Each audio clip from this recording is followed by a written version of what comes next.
Eyes on Longmont, offering a diversity of topics about our community that will inform and entertain you. We invite you to sit back and enjoy this edition of Eyes on Longmont.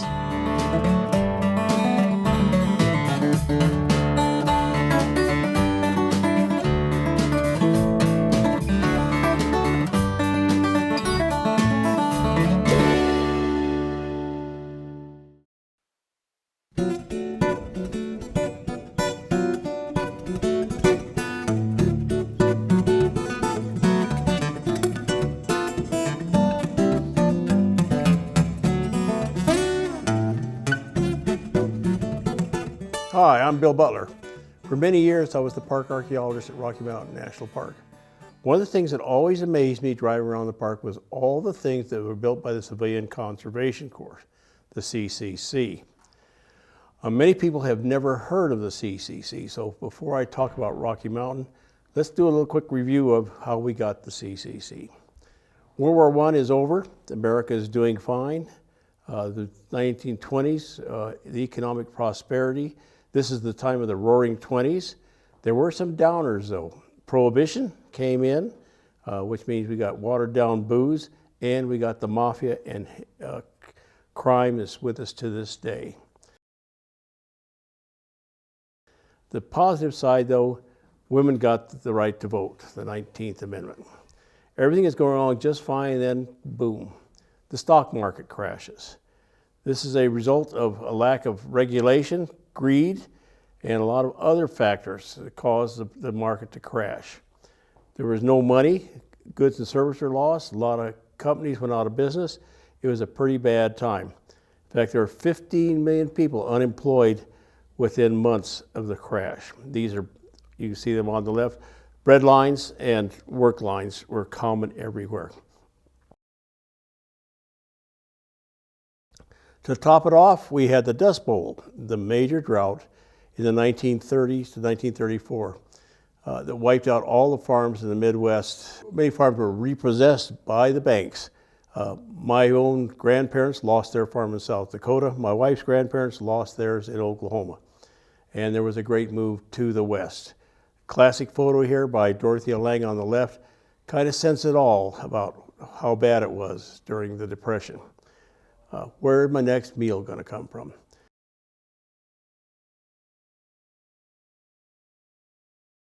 And then we elected Franklin Delano Roosevelt. Roosevelt came into office with a New Deal, and his New Deal was to put people to work. He figured that's the best way to get out of the Depression, is to get some money into the economy and pass that money around. And he created the New Deal programs. They called them many times the alphabet programs. The WPA, the FSA, the NIA, and the CCC, and many, many more. He was into everything. The Work Projects Administration and the CCC often worked together on projects. One of them you know about is Red Rocks Amphitheater. It was a joint project. But here I want to talk about the CCC. It was also known as the Tree Army. And the whole idea of the CCC was to build infrastructure. It was to renew or build new infrastructure for the United States, for the people. Background on the CCC, there were 2,800 camps covering in all states, and there were 300,000 people enrolled. Men enrolled in the CCC, their ages were 17 to 25. They earned $30 a month. $25 they sent home to their parents. The idea was to spread that money around so everybody made out. Of all the organizations, here's a partial list of those that took advantage of the CCC, the Park Service, Forest Service, Fish and Wildlife, and so on. In Colorado, there are 172 camps in the state, and 32,000 Colorado men were enrolled in these programs. Now, these camps are organized like an Army brigade. In fact, many of the people that ran the camps were either officers or senior NCOs in the Army, because the Army was the only organization we had that knew how to take care of and manage large groups of people. These companies usually had 200 to 400 men, and they were camps all over the place. This one here, there gives you an idea of what they look like. Notice the uniforms. I mean, this is a military kind of thing without saluting. Loading up the cars, this picture was taken by one of the early rangers in the park. And for you XGIs, you recognize this, it's the chow line. There were permanent buildings there, were T buildings called temporary buildings. These buildings were actually designed in the 1920s in the anticipation of the war. One thing we learned at World War I is that we were totally unprepared to house troops. And they came up with some plans for every kind of imaginable structure you can imagine. This is a typical barracks. In fact, I stayed in one just like this at Camp Polk in Louisiana in 1966. And in fact, Fort Carson did not get rid of theirs until the 1990s. Temporary, yeah, but very, very well made. They also had recreation rooms and all other kinds of rooms in structures in a CCC camp. One of the things the CCC did was it taught people how to read and write. As many of these kids that came to the camp were from the rural areas of the country, they did not have any formal education. They also had lectures and all other kinds of things, including going to work. Now, as a CCC in Rocky Mountain National Park, there were 6 camps in the park. 2 of them were double camps, where there were 2 companies. Each camp had a company.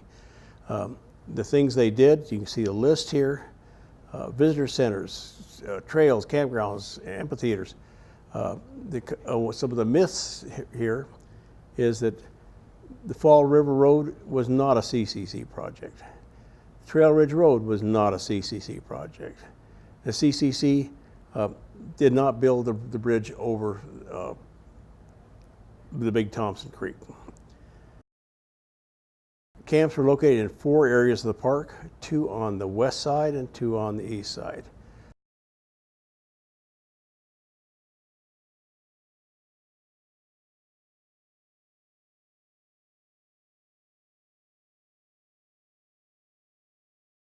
The first camp was Little Horseshoe Park.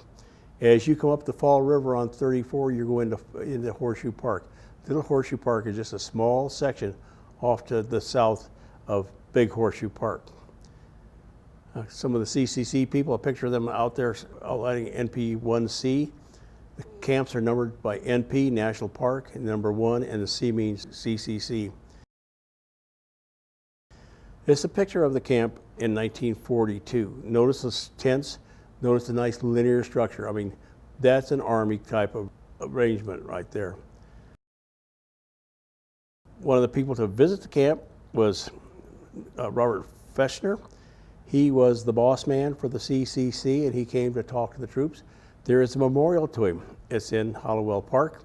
It's the only one we know of anywhere in the CCC in the United States honoring him. This is an archaeological view of the area, of what the camp looked like. You notice the linear lines going across the top. That's where the tents were. There were many other features out there. Some we were able to identify as to what they were, some we never did.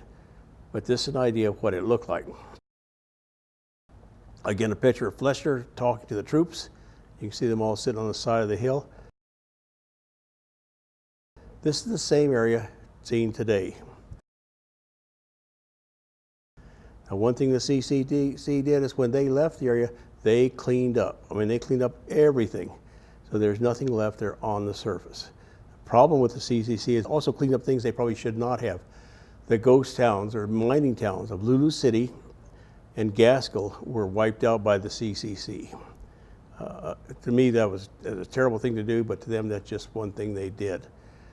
So anyway, here's what it looked like today in Little Horseshoe Park. One of the other big camps was Hollowell Park, or the Mill Creek camp, because it's on Mill Creek. 2 camps there. This is the only known photograph of the camps that shows both camps at the same time. This was taken by a man named Joseph Krusko. His daughters came into my office one day and said, "Would you like to see some pictures on the CCC?" And I said, "Sure would." This is the only known photograph showing both camps at the same time. A sign for 11C and a camp for 4C. Remember, these are 2 different companies sharing the same area but with different buildings. The original tent camp in 1934, when they set it up, the CCC in Hollowell, and then some construction photos. The one thing constructions did, they taught kids how to cut lumber, build things. This was important. This is going to pay dividends down the road when World War II started, because you already had a cadre that knew how to do a lot of things. A typical T building, Army post. This is 11C in the 1930s, is what it looked like when it was occupied. In 1952, the buildings were still there. I mean, the CCC ended in 1942 when the war started. Today it looks like this. There's nothing there. A little archaeology here for you. Notice the ground here, how there's patterned with just a lot of dirt, few grasses or anything. When you disturb the ground, you get this kind of patterning. Archaeologists love differentiation in plant communities. They tell you a lot about what has happened in the land. They identify sites that you don't see otherwise. If you look on the left, you see that dark band. That's what the land should look like. Heavy grass along Mill Creek and in the area. So anyway, if you look at this area, there's nothing there. It's bare because there's no topsoil. We met a man out in the field and he said, "You looking for the CCC camps?" We said, "Yeah, he's well, they're right in front of you. Can't you see him?" "No, he's there buried." When the CCC left the area, they dug big trenches through the area. Anything they could not get rid of, they put in the trench and they covered it up. Of course, in doing so, they wiped out all the topsoil. In other words, there's nothing left for the grass to grow on. So wait, there's your archaeology lesson for the day. Disturbed ground it tells a tale. On the west side of the park was the Comanche Valley camp at Beaver Creek. The red line you see there, that's the Continental Divide. The people on the west side of the camp, all the rangers there, call this the wetter and better side of the park. And it is wet. It is different. There's plants that grow there that do not grow on the Estes side of the park, and vice versa. Now, one of the first camps was 3C. There are very few pictures of this camp that show what it really looked like. This one gives you an idea of it. The old Fall River Road at this time goes, and Trail Ridge Road goes somewhere in this area. I never did figure out which of those paths there is the road. Again, the tent camp, typical Army kind of thing. And then Camp 3C, which is right next door. We never did find out which one is which and where they were on the ground. Notice these are real buildings on this camp. Some people standing around doing whatever they're doing that day. This is an archaeological drawing of the camp that was looked at in the 1960s. You notice that the dots going up vertical in the middle of the screen? Those are rocks. If you've ever been in the Army, you know the Army has a thing about lining all pathways with rocks. Usually they're painted white, but this is to keep people from walking anywhere. And that's what you're looking at there. Those are the locations of tents in the area. One thing we know about this camp is that when it was abandoned, there's a bill of lading as to what happened to everything that was there. And everything there, the tents, the utensils, the kitchen, everything else, went to the Navy. Why the Navy? Who knows? The military works in mysterious ways. The last camp is the Grand Lake camp. This one I discovered in text when they were talking about some of the other camps. They were talking about the people at Grand Lake clearing the bottomlands for this reservoir, Shadow Mountain Reservoir, and doing other things. But there's very little else on this camp. And this is a big problem with researching the CCC. When World War II hit, everything was packed up and put away somewhere. Somewhere is a problem. Trying to find the documentation on many places is almost impossible. Nobody knows where it is. There is nothing known that I could find on NP 12C. That's including a search in the Library of Congress in Washington, the Historical Society or anything. The only reason I found the camp is this fire map. I happened to be looking at it and you see that red arrow and there's the letter CCC. This is probably where it was. This is a 1961 map. You notice the linear nature of the recreation area. That's pretty well Army to me. None of those structures are there. The Army has taken them all out. All there's two little roads, there's a couple little cabins. None of them look like the Army at all, or like a CCC camp. The CCC builds the park. What did they do? There are 51 infrastructure tasks that we know about that the superintendent listed in 1942. Bridges, buildings, roads, miles of trails, sewer plants, utility lines, water lines, amphitheaters, entrance stations, and signs.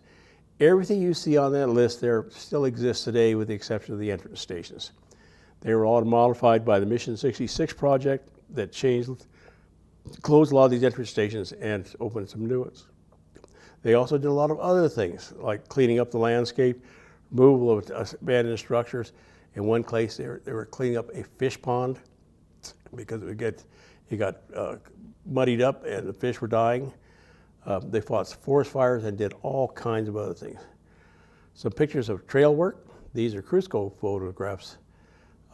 People making new trails in the park. And the trail system in Rocky, 456 miles now, is impressive. It is important. It is one of the major features of the park. People go there to hike because they'll get into the backcountry. Campgrounds. I'm not sure which campground this is. I expect it's Glacier Basin. But you know, one tree looks like all other trees. Amphitheaters, Epsom Glen, probably my favorite little amphitheater in the park. This strictly CCC thing. This building was originally in Hallowell Park. It was moved to the utility area for seasonal housing. They call this area the Ptarmigan Estates. It is clearly a CCC building. If you look at the bottom, you see that light color thing. That is a canvas impregnated with turpentine and everything else to discourage beetles from getting into it. But the buildings are still there today. The Park Service, when I was there leaving, finally got around to putting some decent windows in the thing and otherwise upgrading them for seasonals.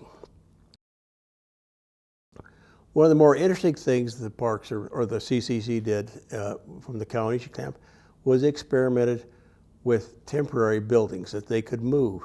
This building is put together by bolts in the corners and the bottom and the base. It came in like 5 pieces in a truck and they set it up. It is the only known portable building left in the United States. In fact, it's the only one we know of that the CCC ever built. The CCC built the park. There's absolutely no question about it. Without the CCC, the park would be very different than it is today, and it wouldn't be quite as enjoyable. There is a plaque at the headquarters in recognition of the CCC.